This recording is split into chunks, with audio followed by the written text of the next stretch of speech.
Welcome to Nerds at Church, a queer feminist podcast diving deep into faith, nerdery, and the Bible. I'm Pastor Emily, and I use pronouns like they, them, theirs.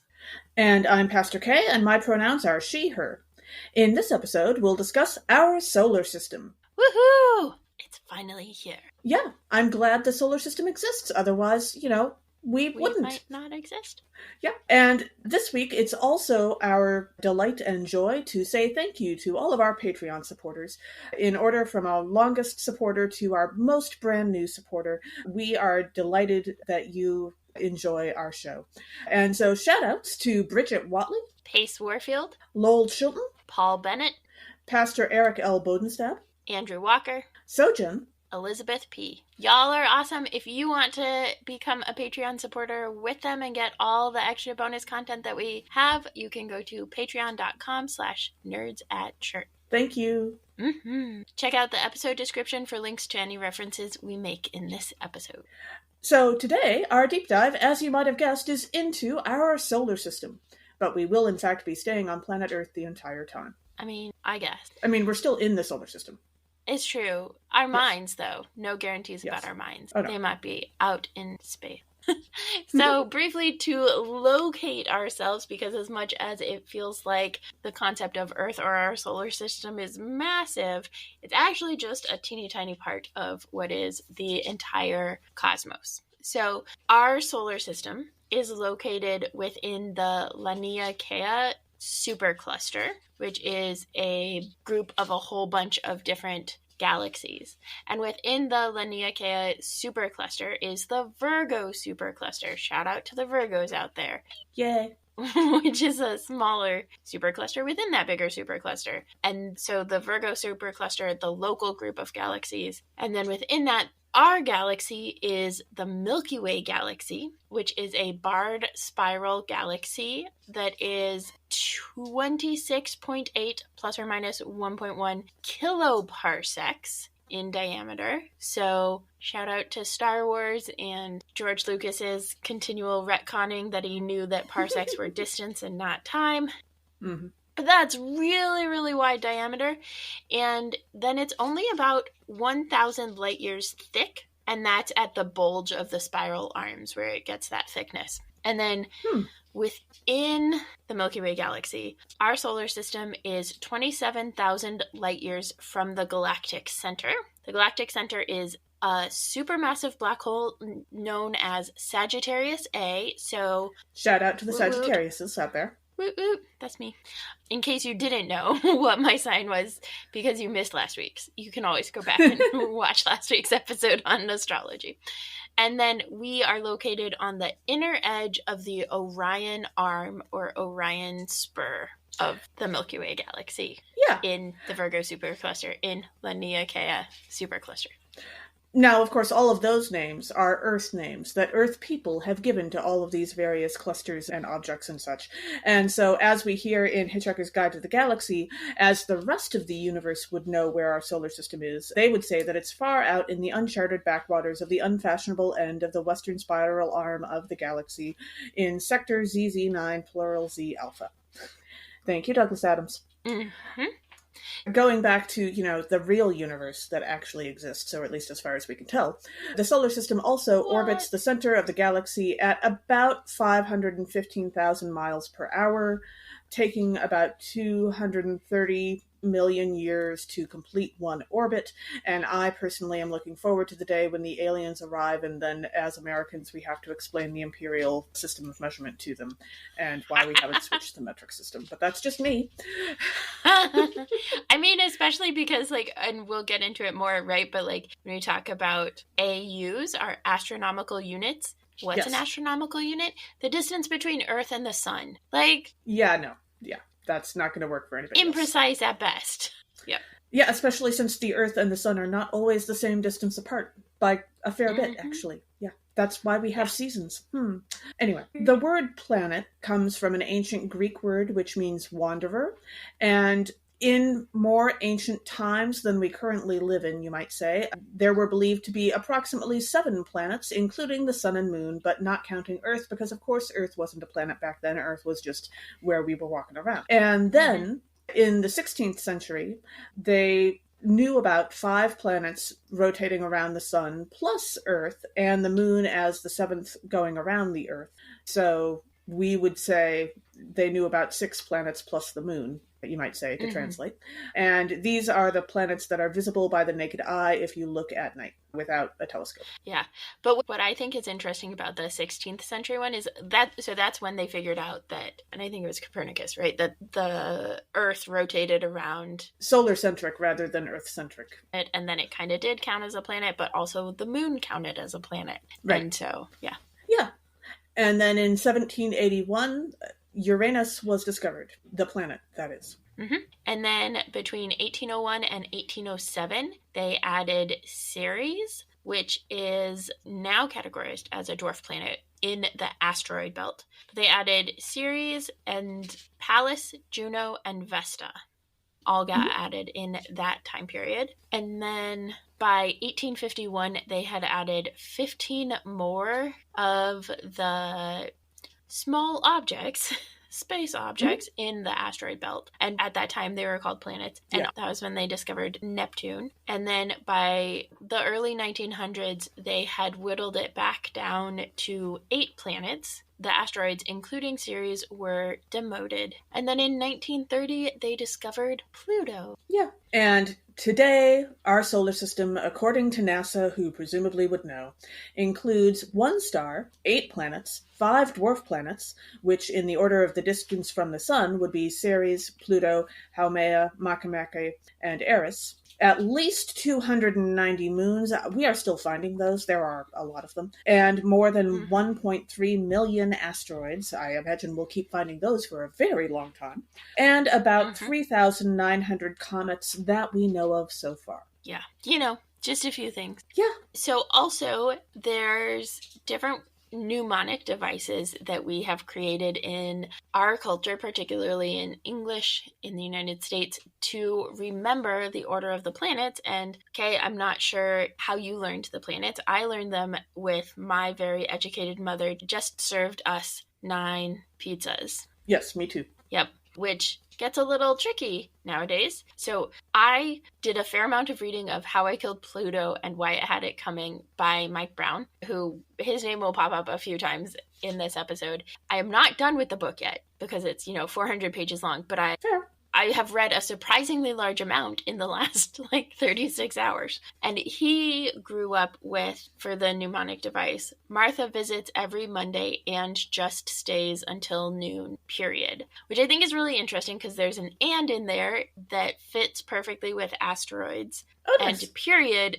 is like this other thing, kind of like the sentence. You can drop it. Period. Yeah. And that was before we had demoted Pluto or anything. So I just thought that was an interesting way of doing the mnemonic device, and I actually really like that as a mnemonic device. So I think someday, if I am ever teaching young people mnemonic devices for the planets, that's the one that I will probably teach. Yeah.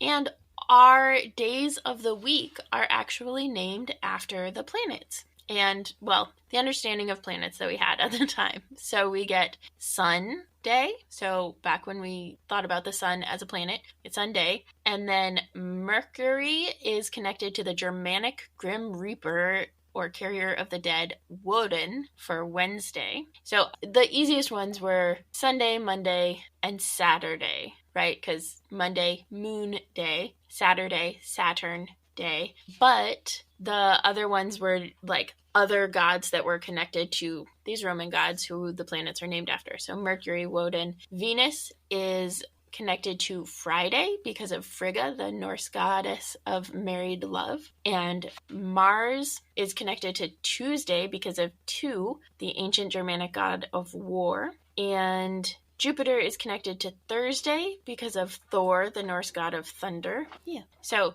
that was just an interesting, Sure. Okay. So we are talking about the solar system today, but we are focusing on the planets rather than the sun. So obviously at the center of our solar system is the sun. Honestly, we could do a whole episode on the sun. We forgot to plan for that, so we're not this season. Yeah, but we kind of touch on it in our next episode a little bit when we talk about astrophysics. And also, if you really want us to do an episode on the sun, let us know through Blue Sky, Facebook, or various other social media aspects, and maybe we'll do it as a Patreon thing. It's true. We could always dive into the sun. But not literally, dangerous way. Because we don't want to die. Yeah. Yeah. We're not doing a sunshine. Because even at nighttime, it's still very warm there. And so... As we dive into the rest of the solar system, let's start in the middle and work our way out. We'll start with the inner rocky and terrestrial planets, which begins with Mercury, which is the closest planet to the sun. It is visible in the early evening or early morning, and when you look for it in the sky, it is fairly small, so you do have to look pretty carefully. Mm-hmm. It is slightly larger than our moon, and there are a ton of craters on it, as we've been able to see through telescopes and such. Be very careful looking at Mercury through a telescope if you do, because again, it's very close to the sun. Don't burn your eyes. That would be bad. It has 88 Earth days in its year. That's how long it takes to do a full orbit of the sun. And it is named for the swiftest of the ancient Roman gods, Mercury, who was the messenger god. Yeah, swift, because it spins around the sun so fast. And as we mentioned in our astrology episode, that's why it is in retrograde so much. Yes. Mm-hmm. The second planet from the sun is Venus. So it is closer to the sun than we are, and that makes it also visible in early evening or early morning, just like Mercury. So you have to be a little bit more careful when you're looking at it. It is the sixth largest planet. It's similar in size to Earth, and actually sometimes gets referred to as Earth's twin, except that it is the hottest planet in the solar system. And this is because of the runaway greenhouse effect that turned Venus's surface water into vapor that then leaked into space, and also the thick atmosphere with the yellow clouds, and all of that just kind of packs in the heat. So the rock surface on Venus is volcanic, and it spins backward from us. So it spins in the opposite direction that Earth spins. Mm-hmm. And a day is actually longer than a year on Venus, and there are no seasons on the planet. And it is named for the goddess of love. Yeah. I believe if you're looking for Venus in the night sky, or you can actually sometimes see it in the daytime, it's actually pretty bright because of all that gas around it that reflects so much of the sunlight. And so Venus is usually a little easier to spot than Mercury is, from what I understand. Yes. It is both closer and has a different type of reflective surface. Yeah. And then, of course, there is Earth, which is also not appearing in this podcast episode. I just realized that. I was like, we just skipped over Earth. It's true. And the two bodies that have been understood throughout history as the center of a universe, we just skip over them. They got enough attention at that point. Right. No, absolutely. They're not the center of the universe. Again, if you want us to do a special episode on Earth, that can be a Patreon thing. Let us know. And then, join the Patreon. Exactly. There we go. It's not complicated. Yeah.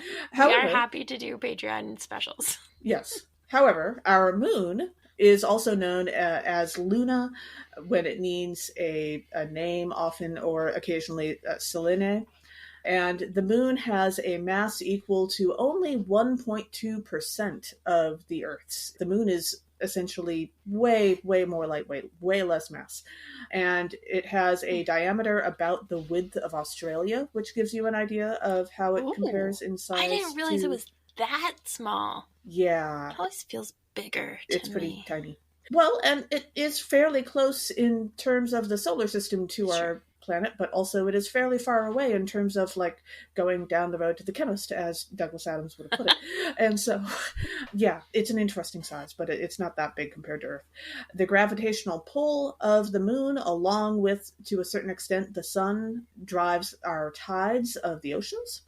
And the moon also functions as a stabilizing force that makes Earth more pleasant as a place to live for life on Earth. Which, P.S., Earth is, the only known habitable planet or body in the solar system for now. That we're so far aware of, yeah. And it is also larger than all of the known dwarf planets. And the longest human stay on the moon so far was about 75 hours by the Apollo 17 crew. That's, a while. Yeah. No, that's more than 3 days. Yeah, so go with Apollo 7. Which we'll be talking about in our It's true. space programs episode with Reverend Christian Rice. Yeah. Episode 10. The next planet and the last full planet in what is considered the inner planets is Mars. Mars is dry, rocky, and bitter cold and has a red tint to it. All of the planets we've mentioned so far are visible to the naked eye if the lighting is right and you're looking in the right spot, right? Can we talk about that red thing for just a moment? Because my understanding is that Mars is known for its red tint. It looks red from Earth if you're looking into the sky. But my understanding is that the photos that we get from the Mars rovers and such, often when we see those photos, they have been slightly altered to look more red than they actually are. Because if you're taking a photo inside of Mars's atmosphere of the ground, it's not as red as we tend to think of Mars being. I believe it might be the atmosphere of Mars that adds to the red tint that we tend to think of. And so astronomers and people who study Mars who don't want the public to get angry with them have actually altered those photos somewhat to make them more red so that they don't have to have that conversation. Interesting. The redness comes from the iron that has been oxidized, iron oxide. Yes. On Mars. And my understanding is that if you're standing on the surface of Mars, it is still somewhat red. It's just not as red as most of the pictures we're used to seeing. Yeah. Apparently, if you're on Mars, the sky looks kind of like pinkish orange. Cool. So says Cool Cosmos from Caltech. Which might also add to the reddish tint that we would see from Earth, because we would be looking through the atmosphere, so that makes sense. Yeah. So, but that's like, when you're looking in the sky, if there's something that looks a little red, it's probably Mars, because it's the only one that kind of looks like that. It is, according to NASA, the only planet we know of inhabited entirely by robots. Aww. Who are all immigrants. Yeah, who are all immigrants. Yeah, which is a fun way of saying that we have managed to land different probes on Mars, and they have and continue to roam around and collect information and pass it along to us. And yeah. Sure. So it is fascinating. It is 53% smaller than Earth, so about half the size of Earth, and the 7th largest planet. And Mars actually has 2 moons. The moons were discovered in 1877, so clearly before I was born, but we did not talk about Mars's moons in science class ever. So... Oh, I think we might have mentioned them in passing, but sure. I don't think we really did. Like, Phobos and Deimos, like, they sound vaguely familiar, but I don't think we really talked about moons unless it was one of those, like, everybody picked a different planet and then you did a, like, report on it, and I did not pick Mars. I know that. I think I picked Uranus or Neptune. But Phobos is actually slowly being torn apart by Mars and or is on a collision course with Mars. It gets closer and closer to Mars every year. So who knows what will happen in the next, few million years with that. And Deimos is smaller and is a kind of a small, lumpy, and heavily cratered moon. So at a greater distance from Mars. Let's not body shame Deimos, but yeah. I didn't say it wasn't lovely. I was just using descriptors. Lumpy is just not usually a word, and cratered for that matter. But anyway. Okay. I mean, some of the planets, like when I was looking at this stuff for the moons for Jupiter and Saturn, there are some of them that this one's like a sweet potato, this one's like a regular potato, this one's like a ravioli. So, I don't know. And all that's of those NASA things are for you, delicious. folks. But yeah. Exactly. But if you call somebody that on your first date, they're not going to be real thrilled. I'm just saying. Yeah. Describe planets, not people. I think that was a activity on Whose Line Is It Anyway? What can you say about blank that you can't say about your girlfriend? And planets would definitely, that would be one of those. Anyway. Yeah. It's very gassy. And so next out from the sun would be the asteroid belt, which includes, among billions upon billions probably of other objects, Ceres, Pallas, Juno, and Vesta. And Ceres was discovered by Giuseppe Piazzi in 1801, and he named it the 8th planet of the solar system at the time, but we've already discussed how it's not actually a planet now. I don't know if he would be as angry about that as many people are about Pluto now, but it seems like it's possible. And so shortly afterwards, the scientific element cerium was discovered and was named after Ceres because Ceres had been discovered very recently. Ceres is the largest object in the asteroid belt and the only dwarf planet in the inner solar system. I assume that when we say it's the largest object in the asteroid belt, we're not including dark matter, but we'll get to that in a few episodes. Yeah, that's next episode, yeah. Yeah. And Ceres was classified as a dwarf planet in 2006 and was named for the Roman goddess of corn and harvest. The word cereal comes from that same name. Also in Greek mythology, she's known as Demeter. And then Pallas was discovered by Heinrich Olbers in 1802, very quickly afterwards, which at the time was named as the 9th planet. And shortly after that, the element palladium was discovered and named after Pallas. And I wonder when we manage to, explore that a little closer, it will have lots of little palaces all over it. Either the castle or the cats. I'm actually okay with either or both. Like lots of palace cats. Of course you are. Great. Yeah. And then in 1804 was the discovery of Juno, which was at the time named as the 10th planet. And then 1807 was Vesta, and that was named as the 11th planet at the time. And just a note, that was the point at which the chemists were like, we can't discover new elements fast enough. Sorry, we're done. We're done with you for a while. Yeah. I assume that the goddess Juno is still angry about not having a element named after her, but that just seems like it would be in character for her. And so the word asteroid, which means star-like, which, actual asteroids are basically rocks in space. So they're in space, but otherwise they're not really all that star-like, if I'm going to be picky about it.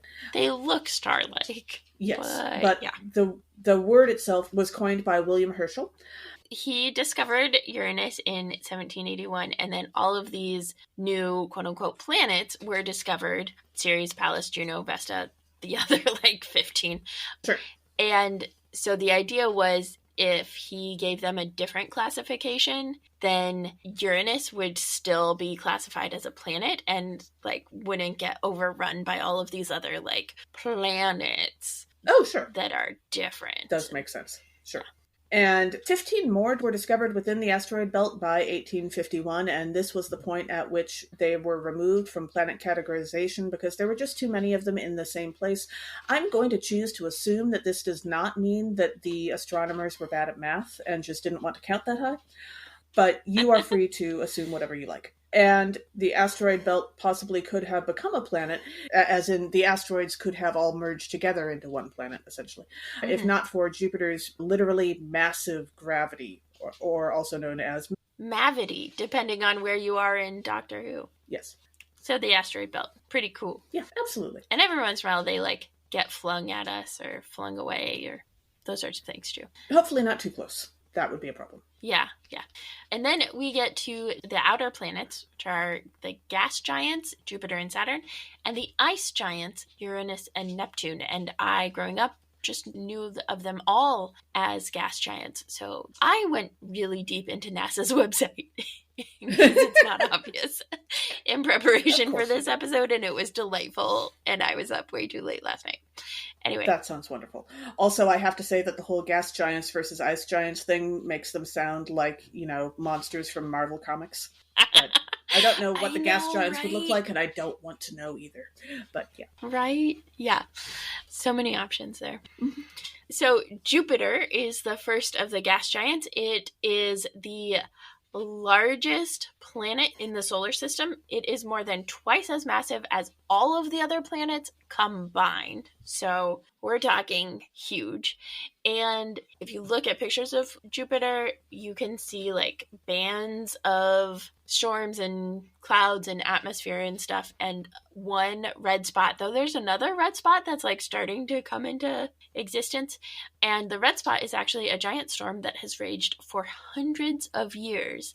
And I have actually seen it with my own eyes because I went to Moab when I was in Utah at one point, and we looked through a telescope late at night, and so we got to see Jupiter and the 4 Galilean moons. And then I was looking at Jupiter, and I was like, there's a thing. Is that the red spot? And then the person that was leading it was like, yeah, it is. And I was like, yes, nice, glasses for the win. Yeah. Yeah. The red spot has been visible for as long as we've had telescopes, basically. Yeah. As long as we've been able to see any kind of detail on Jupiter, we've been able to see the red spot. Yeah. And Jupiter is another planet that you can see with your naked eye. So we've got a lot, but you can't see that much detail. Yeah. So the stripes and swirls are kind of cold, windy clouds of ammonia and water that are floating in an atmosphere of hydrogen and helium. And so that's kind of what Jupiter is comprised of. It is named for the king of ancient Roman gods. And Jupiter has 95, quote unquote, significant moons. Now that's polyamory. Yes, Jupiter is very polyamorous. Lots of significant moons. Which is to say that at a certain point, scientists decided, you know what? We cannot actually name and classify and validate every single satellite, which is what a moon is, orbiting planets. They have to be significant. They have to be of a certain gravitas, or gravity, literally, in order to count. And so Jupiter is probably forever stuck at 95 moons. And the first moons that were ever discovered of Jupiter were discovered in 1610 by Galileo, and they are called affectionately the Galilean moons. So this was the first time they're only visible via telescope, but they're visible via pretty rudimentary telescopes. And they were also discovered by the German Simon Marius, but Marius did not publish his findings until after Galileo, so Galileo gets all the credit. Yep. The largest of those moons is Ganymede, and it is actually the largest moon in the solar system, and it is bigger than Mercury and Pluto. And the second largest is Callisto, and it is the third largest moon in the solar system. So Luna, I think, fits right between the two. So then Io is the third of the Galilean moons, and friend of the podcast, Stephanie, her favorite planetary body is Io, and she actually wrote a zine article on it that we'll link to with a whole bunch of really fun facts about Io. It is the most volcanically active world in the solar system. So if you want to, take a trip and see volcanoes, that's where you go once we figure out very long distance space travel. And then Europa is the fourth of the Galilean moons. It's Jupiter's fourth largest moon. It is about 90% the size of Earth's moon. And there's actually the Europa Clipper is set to launch in October of this year to determine if this moon could possibly support life below its icy surface. So it has an icy surface, and then underneath they're trying to figure out what is possible under that. And most of the other smaller moons orbit farther out and are likely captured asteroids. And some of the smaller ones are maybe fragments from massive collisions and that sort of a thing. But Jupiter has a habit of catching asteroids. Some of them Jupiter flings right, towards the sun / inner planets. And some of them Jupiter catches into Jupiter's own orbit. And also, I will note, because my favorite, now almost 4-year-old, is very interested in the Lucy space probe, which is currently on its way to examine Jupiter's pockets, as she calls them, but those are the asteroids because they collect things. So yeah, I just think that's adorable. And the next planet out is Saturn, which is the second largest planet in the solar system. And of course, Saturn is primarily known for its rings, which are actually significantly newer in the planet's history than most of us think of. Saturn didn't always have those rings. The planet of Saturn is mostly made out of hydrogen and helium, and it is named for the Roman god of agriculture and wealth, and also the father of Jupiter. And it is the furthest planet that is still visible by the naked eye. Saturn has 146 moons. I'm guessing those are the significant ones, and there might be a handful of other ones that are less significant. Yeah. The largest is Titan, which is also larger than Mercury. And some of them are as small as a sports arena, which is still pretty big. I would not want Earth to get hit by one. That is kind of the way that I sort astronomical objects. Would the planet be destroyed if we got hit by this or not? And again, I like that maybe a way little of paranoid. Sorting. I think it's delightful. But also it's centered on my safety, and therefore I think it's important. Yeah. And Fair. Enceladus has a global ocean under a thick icy shell, and some of these moons are shaped like potatoes or ravioli, but I'm sure they're still lovely and possibly delicious, who knows. And they interact with the rings around the planet and also the magnetosphere of the planet. Peggy is in the rings and may be forming or disintegrating or neither. We're kind of unsure on how that's working. We know that there's something going on, but we're unclear on exactly how that works. And other moons include Hyperion, Prometheus, Pandora, Janus, Epimetheus, Mimas, Epeatus, Phoebe, Tethys, Telesto, and several more. And some of the moons actually help shape the rings because of their gravitational pull. Mm-hmm. Also, fun fact that I forgot to include, Saturn has a hexagon on its pole. It's the cloud pattern at the pole. Huh. Okay. And, it's located at about 78 degrees north, but we don't know why, we don't know what. It's fascinating. Huh. And it just kind of, spins around, and, yeah. Sure. So, unexpected, right? There's so much that we're like, we don't know why this is. We just know that it exists. Yeah, exactly. Yeah. So that takes us to all of the planets / objects that are visible without binoculars, telescopes, other assistive devices. And brings us to Uranus, which was discovered in 1781 by William Herschel, as we mentioned. And it is the 7th planet. And uranium, which was discovered just 7 years later in 1788, is named after Uranus. And Uranus is visible by telescope, and it's kind of like a faint green color. And it is the 3rd largest planet in the solar system. It is one of the ice giants, so it is cold and windy, and it has some faint rings. But Uranus rotates at nearly a 90-degree angle from the plane of orbit that the rest of us have. So it kind of, when we look at it and think about it, it appears to spin on its side. And the faint green color, the blue-green color, is from all of the methane in its atmosphere that absorbs the red and then kind of bounces back the blue and the green. Mm-hmm. And the atmosphere is mostly hydrogen and helium with large amounts of water, ammonia, and methane. And Uranus is named for the Greek god of the sky, who is father of Kronos or Saturn in Roman mythology. And Uranus has 27 moons. The 5 major moons are Miranda, Ariel, Umbriel, Titania, Oberon. And Uranus's moons are called the literary moons because they are all named for Shakespearean characters.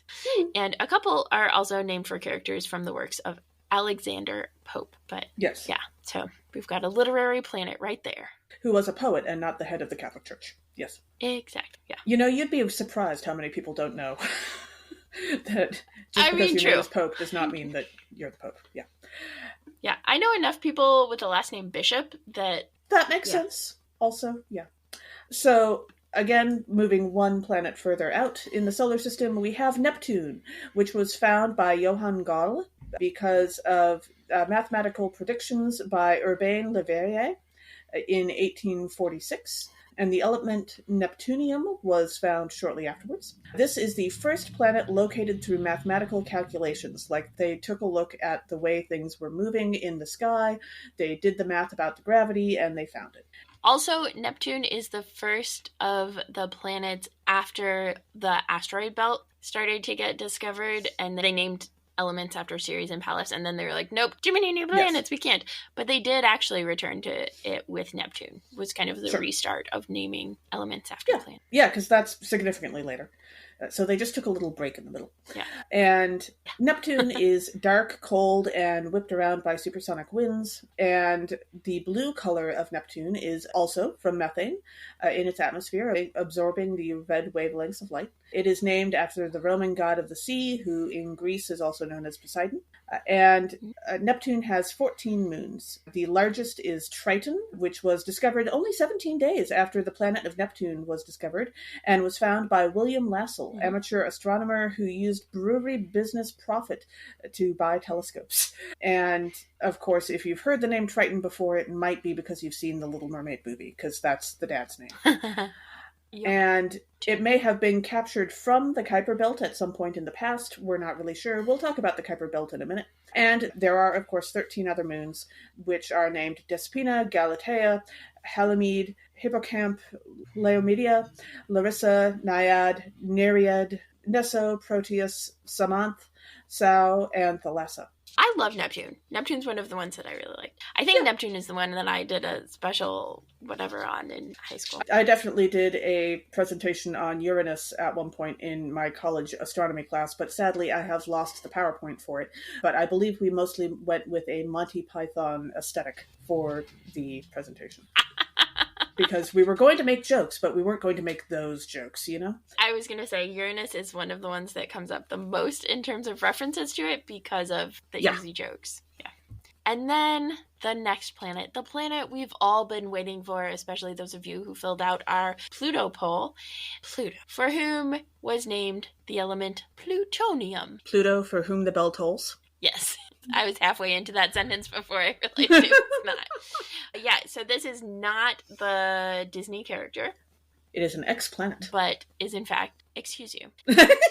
We'll get there. And exoplanet is not an appropriate terminology for Pluto, says Emily. But we will tell you our opinions before we tell you the results of the poll. Don't worry. Anyway, Pluto was found in 1930 by Clyde Tombaugh. And Pluto has an elongated orbit that is also tilted 20 degrees away from the disk of the rest of the planets. So when you think about planets orbiting the sun, they're actually, like, for the most part, on an even plane that we orbit on. It's not like zigzaggy type things. We're all kind of lined up as a disk. I don't know why, but we are. And so Pluto being tilted 20 degrees is a big and weird thing. Like, that is a significant amount. I mean, even 8 degrees is a significant amount. So that's weird. And then it has an elongated orbit, so more of an oval than a circle. And none of the planets have exact circles because of the gravity of other planets and that sort of a thing. But to have that elongated of an orbit such that it is sometimes closer to the sun than Neptune is, makes people a little wary. And in 2006, Pluto was reclassified by the scientists as a dwarf planet. And we all mourn because Pluto is wonderful. And when we had the New Horizons flyby and got pictures, Pluto has a heart. And that it's breaking. Like, actually, literally, the picture's like it's starting to break apart. And how do we know that's not because of the reclassification breaking Pluto's heart? I don't know. I'm just saying. It's a possibility, okay? Except it doesn't look like a biological heart. It looks like a Valentine's Day decorative heart, which is not a culture that Pluto would be familiar with. I mean, I don't know. Those are the kind that break. I'm just saying. Yeah, I don't know that Pluto would be familiar with human biological hearts either, but still. I know, because at most, dog hearts, right? Like, obviously, yes. Anyway, Pluto has 5 moons. Charon is the largest moon and makes Pluto wobble, which is another way to say that Charon is so big in relationship to Pluto that the center of gravity between the two is not as firmly in the center of Pluto as like with the Earth and our moon Luna, or other planets and their moon. Yeah. And Mark Showalter, who discovered 3 of the 5 moons, talks about the moons as forming a series of neatly nested orbits, kind of like the Russian nesting dolls. So 3 of the other moons are Nix, Kerberos, and Styx, which is the name of a 70s rock band. On NASA's website, they say, how many moons are named after a 1970s rock band? 1. Styx. Except not really, because all of these moons are actually named after things from the Roman mythology. It's true. It's true. They didn't say named after. They said sharing a name. Yeah. Yes. Charon is the ferryman that brings you back and forth from the underworld. Pluto is the god of the underworld. Cerberus, or Kerberos, depending on which language you're talking about, is the 3-headed dog that guards the entrance to the underworld. Styx fluffy. is the river that divides the underworld from the rest of the world. Yeah. So that brings us, like, we have told you the facts, and we gave you a poll before we told you the facts. I am firmly # Team Pluto. which is to say, I respect science for the most part. And like, aside from the like poking at biases that actually exist in science because humans do science, I am hashtag Team Pluto because a dwarf planet is still a planet. It's literally in the name. I actually really appreciate the way that they did the recategorization to have planets and dwarf planets and then small solar bodies, I think is the like asteroids, comets and stuff. Okay, what is your very important professional opinion? I totally agree with your reasoning about the dwarf planet thing still being a planet. I would, however, say that I am also on board with the concept of let's have a nostalgia planet category, and Pluto can just be its own thing. I would be in favor of that too. Yeah, that I'm on board with that. That can be cool. Yeah. Yeah. As we heard in last week's episode, the sky is very big. That's Emily Ann Garcia's opinion about Pluto. The sky yes, which I believe only appears in the Patreon episode. Sorry. Okay. So again, join Patreon. One of the things, and you get the questionable context of that. Yes. So in our Pluto poll, which was very important, very official, very scientific, not at all. It was only on social media. It's fine. 22 people responded, which is like pretty good for us because I don't know if you all know, but you probably do. You don't engage and interact quite as much as like 22 is like a big deal because we don't hear back from you. So if you want to, that's more interaction than we've ever gotten. Emails. You guys are great. Yeah, that's what we're saying. Yeah, we love that you listen and we love when you engage and interact. So feel free to like share your opinion on Pluto after this and we might even read them or definitely at least respond to them on a future episode perhaps. But the Pluto poll results are as follows. 45.5% of respondents said absolutely hashtag Team Pluto all the way. So just under half, but definitely the plurality. 18.2% said no, it is not designated as a planet like the 8 that count. And then 13.6% said only if you also include Sharon, which I accidentally miswrote that option, but like, sweet, we can count them. They can be a binary planetary arrangement. Sure. It's fine. The only true binary? Yeah. And then we had 5 write-ins because we gave everybody a write-in option because we are not heathens. And so those responses were only if you include Ceres, Pallas, Juno, and Vesta, which were the ones originally discovered before Neptune as part of the asteroid belt. I think by that logic we should also include the moon, I'm just saying.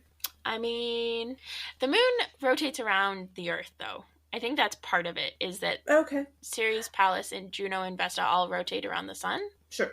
Maybe that's going more for anything bigger than Mercury, which is kind of fair. It's possible. It's possible. But then we would have a couple moons, I think Jupiter's moons, and maybe that would also count. Yeah. And then another write-in said, the rules are made up, the classification is arbitrary, so Pluto can be what your heart wants it to be. Also totally not a planet.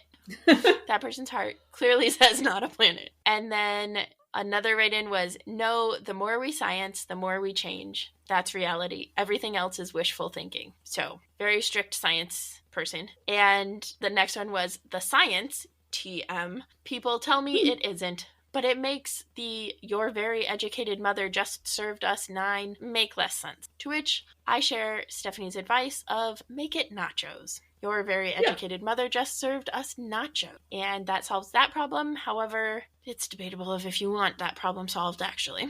Yeah.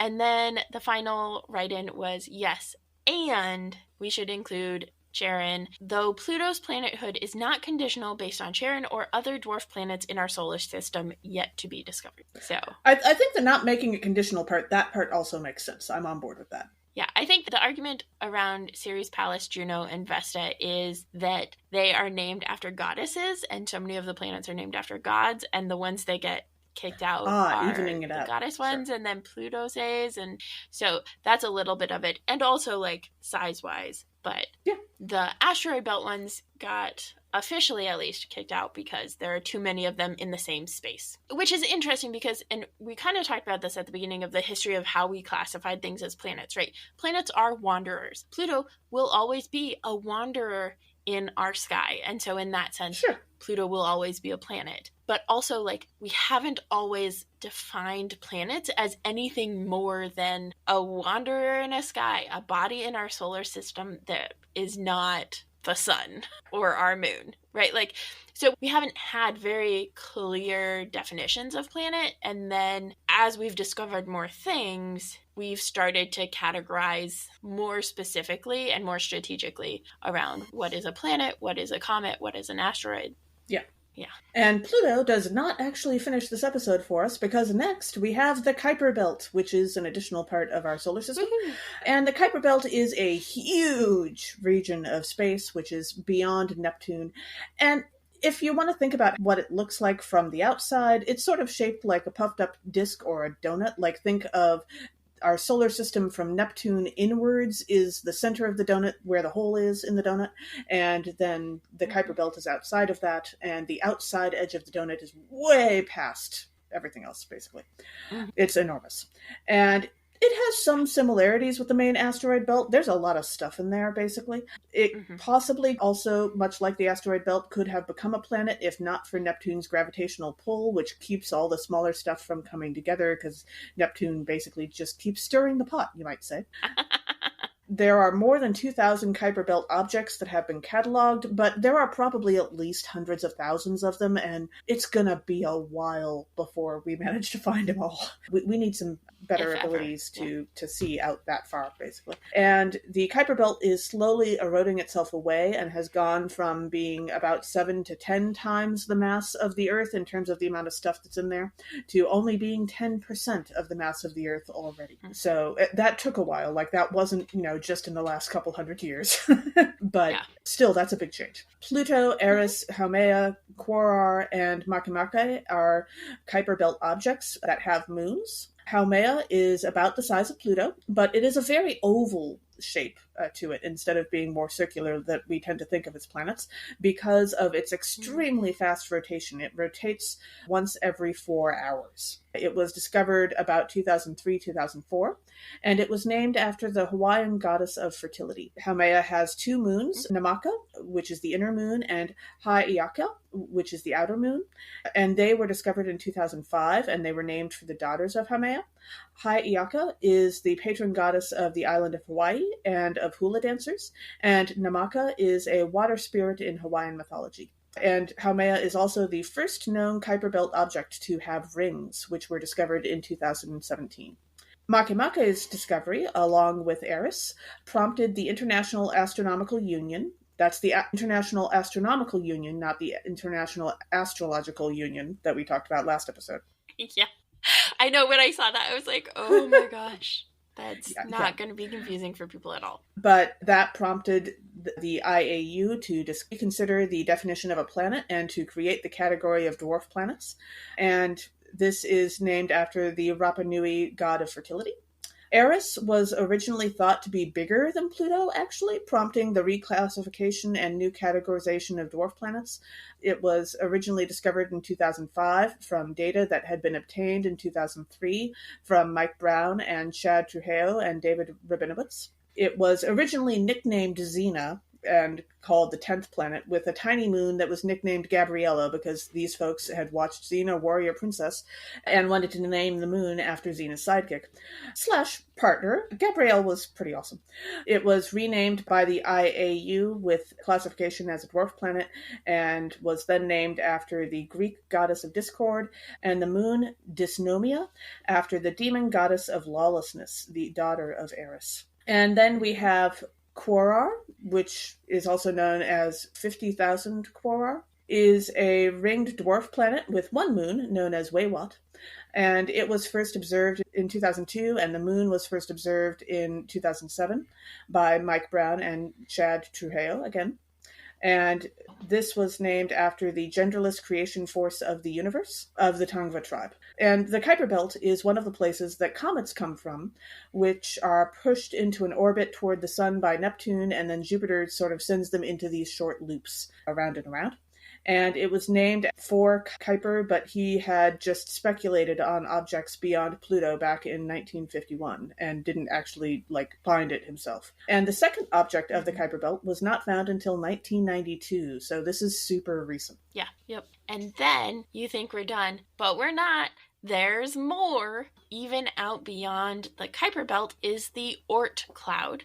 So it is even more distant than the Kuiper belt, and it is spherical rather than disc-like. So instead of a donut, it basically wraps the whole solar system up in a beautiful ball of stuff. Sure. It is a region of icy comet-like bodies that surrounds the solar system, and most of our long-period comets that are on highly tilted orbits originate here. So we talked about Pluto at a 20-degree orbit. The comets that come in that are at all sorts of orbits come from likely the Oort cloud. And the closest edge of the Oort cloud is up to 100 times as far away from the sun as Pluto is from the sun at the distant end of Pluto's orbit. So wow. That's a lot. And Pluto is 500 times as far away as Earth. So, and then technically the Oort cloud has been unobserved and is therefore theoretical. So there hasn't been any direct observation yet of the Oort cloud. Yeah. Sure. So a lot of this comes from NASA's website. So if you are curious, they have really great, really accessible website for learning about all sorts of things about our solar system. And so the whole thing with the significant moons versus insignificant moons, scientists have gotten very good over time at spotting tiny moons orbiting distant giant planets. So many tiny moons have been found that the International Astronomical Union, which governs official names of planets and moons, will no longer name the smallest moons unless they're of quote-unquote significant scientific interest. There are likely thousands more moons awaiting discovery in our solar system, whether or not they receive name. And then another question that I think is just an interesting one to ask is, how far have spacecraft gone? So we know that the Parker space probe is currently circling the sun and is the closest to the sun that we've ever gotten a space probe, but the farthest out is a different question. So Voyager 1 made it out of the solar system in 2012, and Voyager 2 was not far behind it in 2018. They were launched in 1977, and they are both still in communication with Earth. So we're still receiving data and news from them, albeit a bit slowly. And then New Horizons, which showed us Pluto's heart, is kind of the next one out there, and it is currently exploring the Kuiper belt. So it is still active and doing its mission stuff. Eventually it will leave the Kuiper belt, but that has not happened yet. And then Pioneer 10 and Pioneer 11 are older spacecraft, and they will ultimately travel silently among the stars, vaguely toward the galactic core, but their power supplies were used up decades ago, so we're not hearing from them at all. Yeah. So they're just out on their own. Yeah, I hope so. And so what about our solar system in pop culture, Emily? We are nerds at church, after all. We are indeed. So one of the ways that our solar system comes up is in the show Foundation. I have not read the books. There are 5 books, the original trilogy plus 2. Okay, I have not read the books, but in the second season of Foundation, the origin story of our solar system and of kind of the whole everything is depicted on one of the walls, and that includes only 8 planets. So, sorry, Pluto. Which is interesting because the books are definitely not set in our solar system. But yeah, it's not that it's set in the solar system. There's a myth or something. Oh, sure. Okay. That has to do with our solar system. Yeah, that tracks. And then also Gustav Holst, a composer, wrote a 7-movement orchestral suite during World War I. It wasn't inspired by World War I. That was just when he happened to be writing it, as far as I can tell.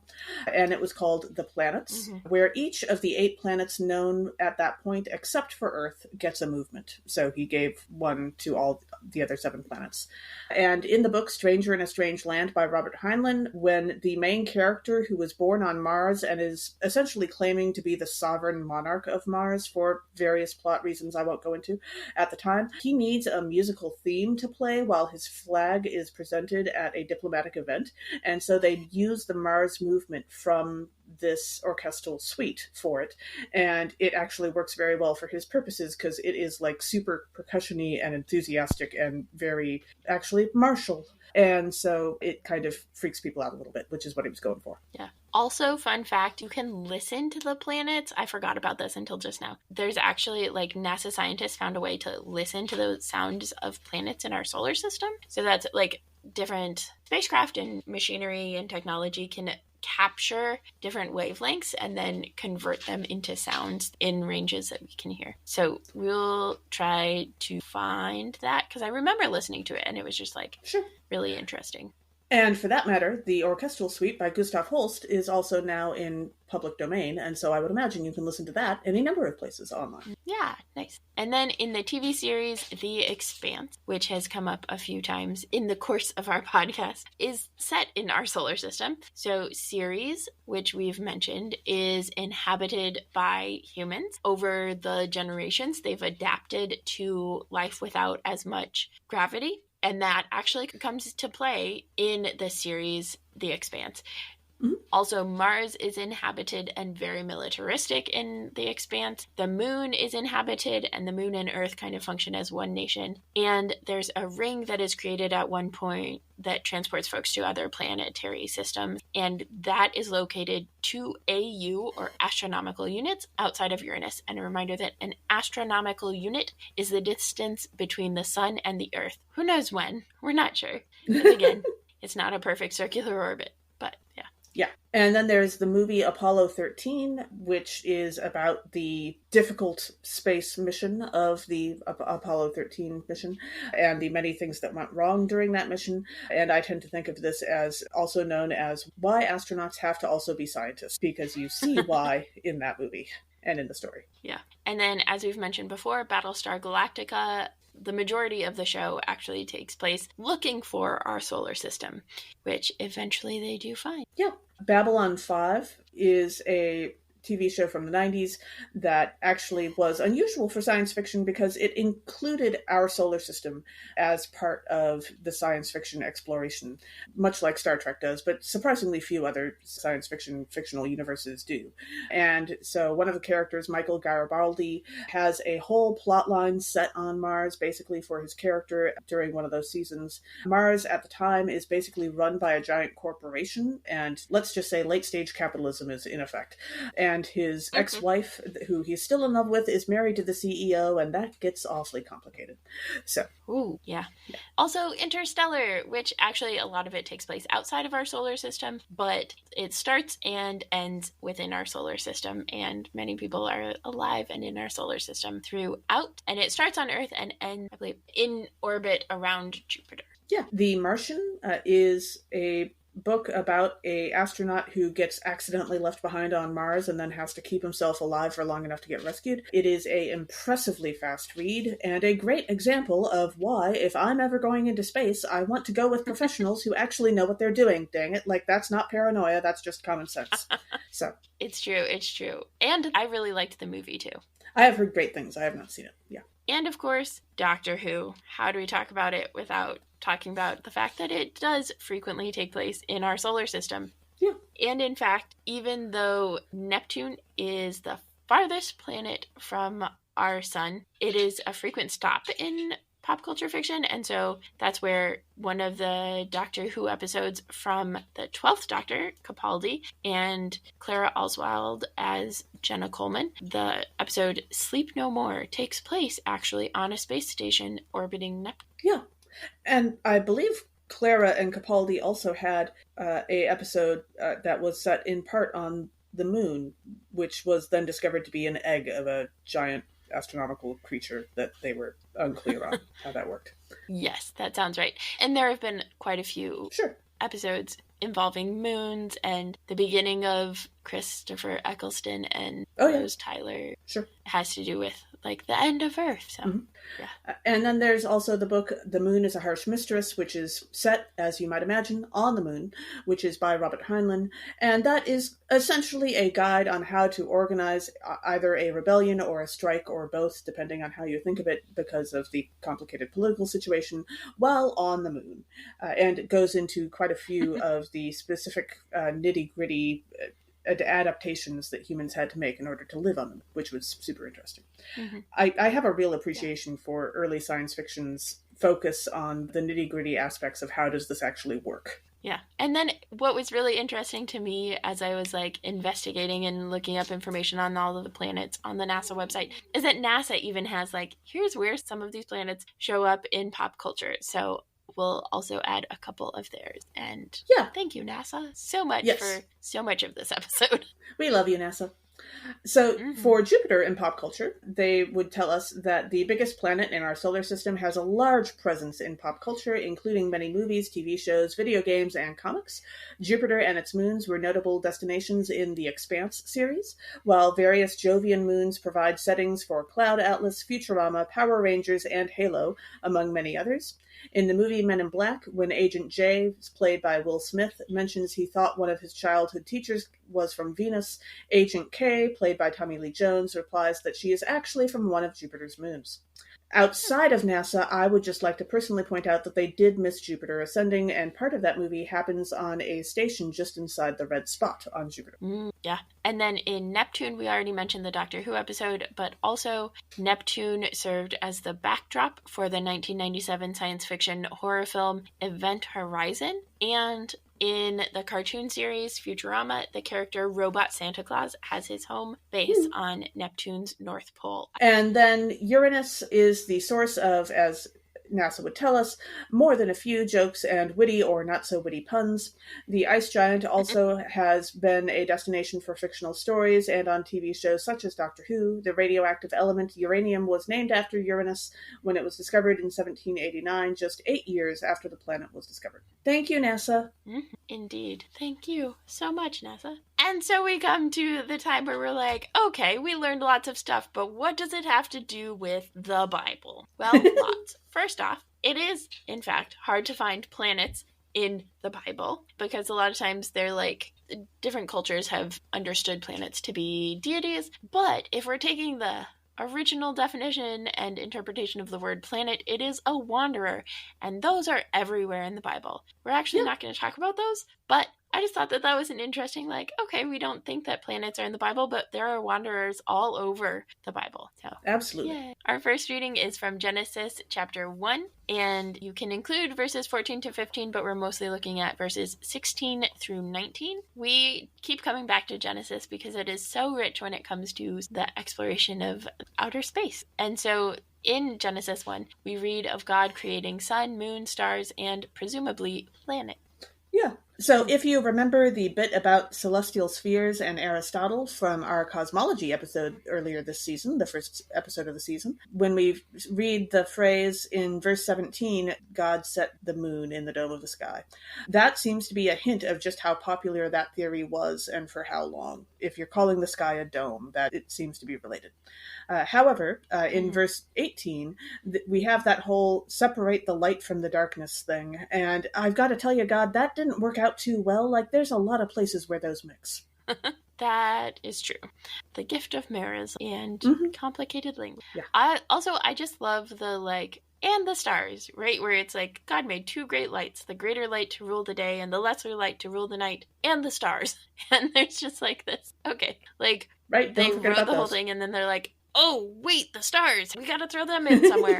And nice. The stars. And then our other reading for this episode is Matthew chapter 24, verses 29 through 31. In this, Jesus describes the coming of the human one, or son of humanity. And in verse 29, we read that the sun will be darkened and the moon will not give its light. And I don't know that it occurred to me before, but I think this might be the description of an eclipse. It sounds like an eclipse to me, like the moon does not give light during an eclipse because it's literally dark because the sun is on the other side. And so the sun is dark too. Yeah, which, speaking of, there's an eclipse coming up. So let us know if you're going to go try and see the eclipse this year. Sure. I was looking at it and I didn't notice the eclipse part as much, but then the stars will fall from heaven. I was like, sure. So is this just like a Shooting meteor stars. shower? Yeah. Because that's how we experience meteor showers. Shooting stars, falling stars, all of them get categorized as like meteors. Yes.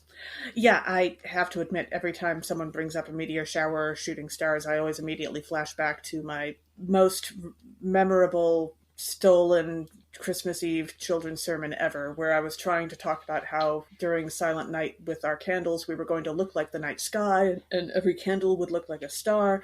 And the important thing about stars is that they twinkle, but they don't move, so don't move your candle.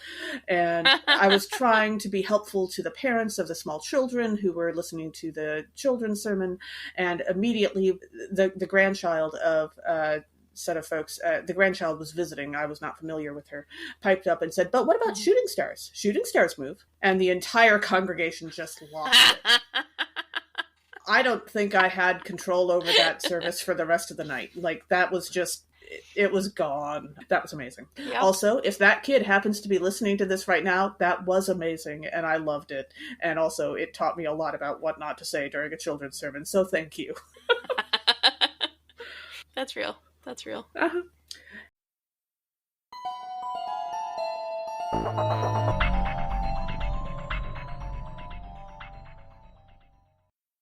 A long time ago in a galaxy far, far away. I mean, it's happening now, and it's as close as your podcast provider, so... Two queer, trans, non-binary podcast co-hosts set out to cover the most amazing franchise of all time. I mean, is it the most amazing, though? We've already covered so many great ones, like A Nightmare on Elm Street, Friday the 13th, Twilight, Ghostbusters. First off, Twilight was not amazing, even if our episodes about it were. Secondly, Star Wars is the most amazing because it has droids and Leia and sci-fi and action and R2-D2 and BB-8 and... Okay. It's up there. I'll give that to you. That's not for debate. But we're not just covering Star Wars this season. We're also covering the Alien franchise, which is also amazing because it has Ripley and sci-fi and aliens and horror and... Details. I'm Pastor Emily, and I am the droid in the background. Never noticed, never wiped of memory, always watching. That's a little creepy. And I'm Pace Warfield, and I am the awesome yellow loading machine that Ripley uses in the Alien franchise to beat up things. Totally. And we're the hosts of Horror Nerds at Church, a ridiculously queer podcast with a horror Padawan. And a horror nerd buff, all the things. Horror master. There we go. Each season we follow a horror franchise or horror adjacent and a host of other horror and horror adjacent movies to talk about how they connect to queerness, religion, and theology. We feature bona fide scary movies like Halloween, The Witch, Candyman, A Nightmare on Elm Street, Suspiria. But we've also covered non-scary movies or low stakes horror movies like Ghostbusters, The Addams Family, Doctor Strange, Hocus Pocus. Our upcoming season, we are covering a galaxy far, far away by looking at the Star Wars and Alien franchises from queer, religious, and horror perspectives. Tune in this season because we talk about whether or not all droids go to heaven. They absolutely do. Whether the Jedi are cops or religious movement. They're both. And whether or not Han Solo shot first. He definitely did. We also dive into the Trinitarian aspects of all things Force, look at the false binary of light and darkness, especially as it relates to the Force, examine Star Wars from a horror perspective, and interview amazing guests like Claudia Gray, author of many Star Wars novels, horror author Ben Monroe, who had interned at Lucasfilms, and many more. And for you true blue horror fans like me, don't worry, we're also covering the Alien franchise and looking at how that franchise might be one of the greatest slasher franchises of all time. The weird and convoluted theology of the movie Prometheus, and how much of an amazing character Ripley is. Find us on Apple Podcasts, Google Podcasts, Spotify, or wherever you catch your podcasts.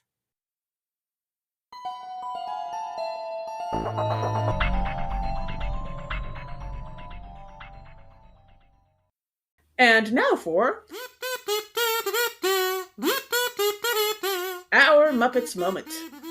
So, Emily, if the Muppets did a musical called Our Solar System, which song would be your favorite?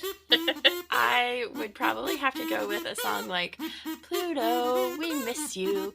You are our friend. Something like that. Pluto, we miss Excellent. you. Sure. Pluto, We Miss You sounds like a great song title, too. Yeah. Right? That's what I went with, and then I just was like, and my voice will make sounds.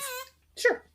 The And rest of it. I immediately thought of, I could totally see the Muppets having great fun jumping through the clouds on Jupiter. And so I think Jumping on Jupiter would be the song title, and then there would be a whole bit of the Muppets running around in the clouds on Jupiter and probably having a little trouble getting through the red spot. I think Animal would especially have a great time with that. I love that also that it totally ignores the gravity reality that they would like Get sink squished. and fly. Yes, but we know the Muppets. They're not going to do that. But if they have to have jetpacks, that's fine. But yeah.